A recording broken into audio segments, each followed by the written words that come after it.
Samajwadi party से निष्कासित किए जाने के बाद ऋचा सिंह ने बड़ा बयान दिया है। ऋचा सिंह ने सीधे तौर पर अपने निष्कासन को लेकर स्वामी प्रसाद मौर्य और अखिलेश यादव पर निशाना साधा है। ऋचा सिंह ने कहा कि प्रभु श्री राम इस देश की मर्यादा हैं और श्री रामचरितमानस के खिलाफ स्वामी प्रसाद मौर्य की टिप्पणी बर्दाश्त के लायक नहीं है। स्वामी प्रसाद मौर्य के बयान का विरोध करना उन्हें भारी पड़ा है। ऋचा सिंह ने सीधे तौर पर कहा कि समाजवादी पार्टी अब लोहिया जी की विचारधारा से भटक चुकी है। जिस तरह से छद्म समाजवादी स्वामी प्रसाद मौर्य को खुली छूट दी गई है, इससे साफ है कि अगर आज लोहिया जी और जयप्रकाश होते तो उन्हें भी समाजवादी पार्टी बाहर कर दी होती। ऋचा सिंह ने कहा कि वह महिला हैं और स्वर्ण बिरादरी से आती हैं। शायद यही कारण है कि आज स्वामी प्रसाद मौर्य की विवादित टिप्पणी के खिलाफ खड़े होने का खामियाजा उन्हें भुगतना पड़ा है।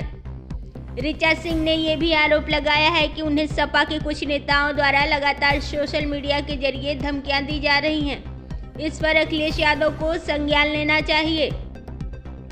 उन्होंने ये भी कहा कि यह दूसरा गेस्ट हाउस कांड बनाने की कोशिश उनके कार्यकर्ताओं द्वारा किया जा रहा है, जिसका मुंह तोड़ जवाब देने के लिए वो तैयार हैं। ऋचा सिंह ने कहा कि समाजवादी पार्टी ने उनके निष्कासन से पहले लोकतांत्रिक प्रक्रिया का पालन नहीं किया, इसलिए चुनाव आयोग से लेकर समाजवादी पार्टी से जवाब मांगने का प्रयास करेंगी। वहीं अपने अगले राजनीतिक स्टैंड को लेकर ऋचा सिंह ने साफ किया कि वह संघर्ष करके यहां तक पहुंची हैं, इसलिए वो अपने लोगों से बातचीत करके आगे भविष्य को लेकर फैसला करेंगी।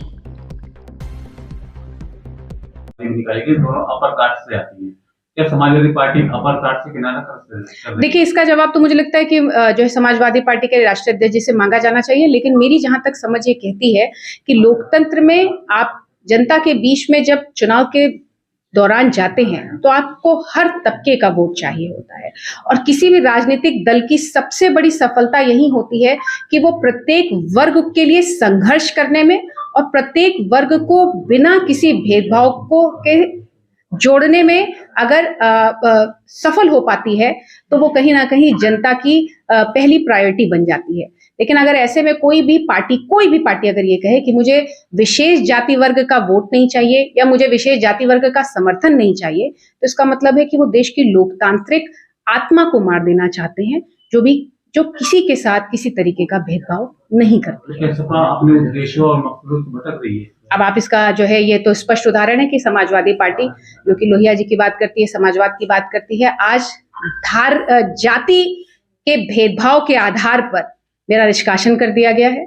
मैं इस देश की आधी आबादी से आती हूँ, जहां पे लगातार आधी आबादी के नाम लेकर राजनीति करना चाहते हैं, वहीं पे आधी आबादी के जो है नुमाइंदगी करने वाली दो महिला नेताएं जो कि मुखर थी, जो कि संघर्षरत थी। मैंने आज तक पार्टी के खिलाफ कोई काम नहीं किया, कोई अनुशासनहीनता का काम नहीं किया गया, लेकिन उसके बावजूद मुझे पार्टी का निष्कासन किया जाना पार्टी के द्वारा, ये मेरे लिए भी स्तब्ध कर देने वाला है। लेकिन मैं आपसे कहना चाहती हूँ कि हम लोग इस देश के और इस समाज के दलित, वंचित, अल्पसंख्यक, पिछड़े, आधी आबादी के लिए संघर्ष करते रहे हैं। और मैं आपको अभी कुछ दिन पहले का एक वाकया भी याद दिलाना चाहती हूँ कि जब समाजवादी पार्टी के सोशल मीडिया हैंडल से लगातार महिलाओं के लिए अपशब्द बोला जा रहा था, मैंने तब भी अपनी इस बात को जाहिर किया था कि किसी भी महिला के लिए, चाहे वो किसी भी राजनीतिक विचारधारा से आती हो, शूर्पणखा या फिर मंथरा जैसे शब्दों का उपयोग नहीं किया जाना चाहिए। लेकिन एक तरफ समाजवादी पार्टी ऐसे शब्दों का उपयोग करने वालों के लिए डीजीपी ऑफिस जाकर खड़ी हो जाती है, और दूसरी तरफ महिलाओं के संघर्षों की बात करने वाली महिलाओं को पार्टी से निष्कासित कर दिया जाता है। तो ये फिर समाजवादी चेहरा समाजवादी पार्टी का स्पष्ट करता है। देखिए, पिछले दिनों जिस तरीके से एक छद्म समाजवादी के द्वारा लगातार रामचरितमानस को लेकर जो है ऐसी टिप्पणियां की जा रही थी जो समाज के लिए बेहतर नहीं है और समाज में धार्मिक उन्माद फैलाने वाली हैं, मैंने इसके खिलाफ अपना प्रतिरोध जाहिर किया था। और इस प्रतिरोध के चलते आज मुझे समाजवादी पार्टी के द्वारा बिना कारण बताओ नोटिस जारी किए, बिना लोकतांत्रिक प्रक्रिया का पालन किए मुझे मेरा निष्कासन कर दिया गया है। और लेकिन मैं आपसे कहना चाहती हूँ कि प्रभु श्री राम इस देश की आत्मा में बसते हैं और श्री रामचरितमानस इस देश के प्रत्येक नागरिक के लिए पूजनीय है और वो उसका सम्मान करता है। अगर रामचरितमानस के पक्ष में खड़े होने पर मेरा ये निष्कासन किया गया है तो मैं इस निष्कासन को सहर्ष स्वीकार करती हूँ और मैं इस देश की आत्मा और अपने पूजनीय ग्रंथ रामचरितमानस के सम्मान में खड़ी हूँ और खड़ी रहूंगी। समाजवादी पार्टी से आपने 2 बार चुनाव भी लड़ा और अखिलेश यादव खुद आपको मानते थे, उसके बावजूद भी आपने रामचरितमानस के समर्थन में ट्वीट भी किया और काफी बयान भी दिया, तो क्या लगता है इसी वजह से आपको निकाला गया? देखिए, मैंने पहले भी कहा था कि कुछ लोगों के द्वारा जो दूसरे दलों से आए हैं, लगातार राष्ट्रीय अध्यक्ष जी को गुमराह करने का काम किया जा रहा है और जिस तरीके से वो सामाजिक द्वेष फैलाकर राजनीति करना चाहते हैं, जिस तरीके से लोगों को धर्म और जाति के नाम पर बांटना चाहते हैं, ये उसका परिणाम है।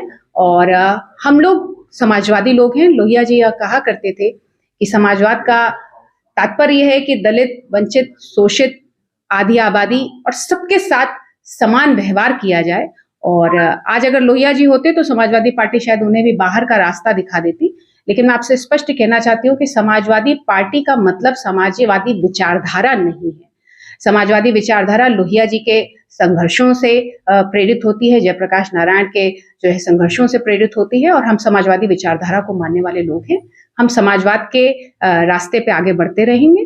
और लेकिन समाजवादी पार्टी ने यह दिखा दिया है कि वह लोकतंत्र में भरोसा नहीं करती, इसलिए उन्होंने लोकतांत्रिक प्रक्रिया का पालन नहीं किया है।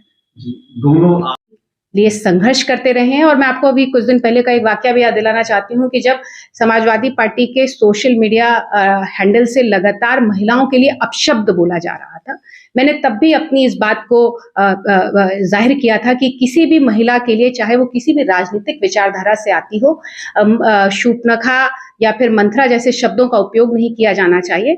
लेकिन एक तरफ समाजवादी पार्टी ऐसे शब्दों का उपयोग करने वालों के लिए डीजीपी ऑफिस जाकर खड़ी हो जाती है और दूसरी तरफ महिलाओं के संघर्षों के की बात करने वाली महिलाओं को पार्टी से निष्कासित कर दिया जाता है।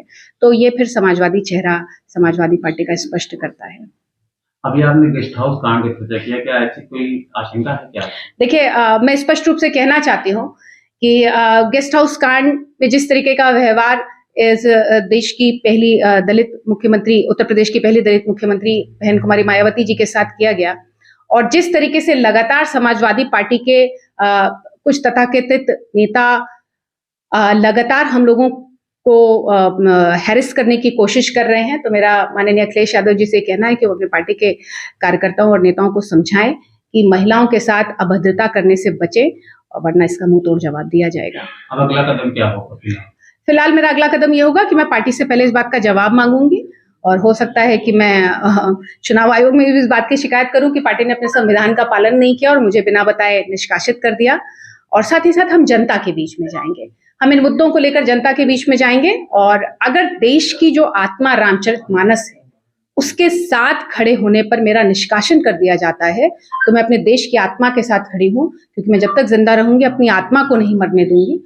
और अगर इसके रामचरितमानस के साथ खड़े होने के लिए मेरा निष्कासन किया गया है तो मुझे यह सहर्ष स्वीकार है और हम लोग और मजबूती से आगे इसके लिए लड़ते रहेंगे।